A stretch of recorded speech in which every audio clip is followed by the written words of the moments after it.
का हो? अब हद पार मत करी, बुझे नहीं। अरे का बुझे?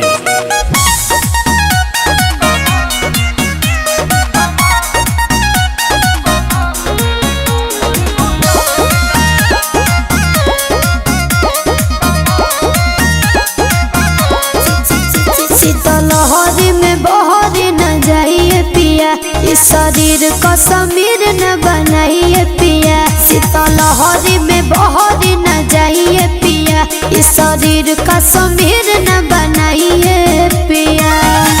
कोयला के आग जस लहर जाएगा, इसलाई पकाठी रगड़ जाएगा, कमर में दिसंबर गुजार जाएगा। गरम हट के आहट भीतर जाएगा, कमर में दिसंबर गुजार जाएगा। ऐसे कैसे गुजर जाएगी?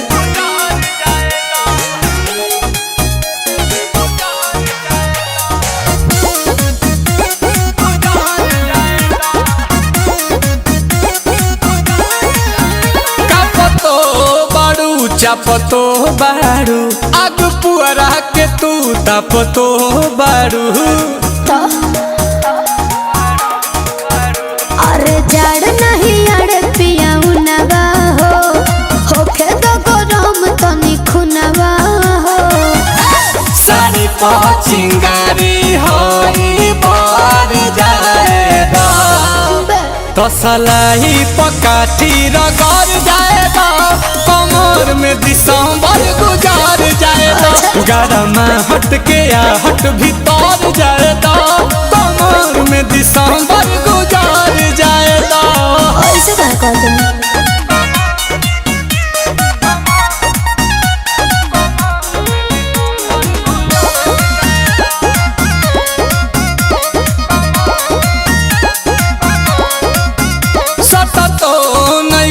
हटतो नहीं खू, प्यार हमारा से बटतो नहीं खू। हाँ। अरे बात मानो पिया नील कमल हो, देह बरफ जस जमल हो।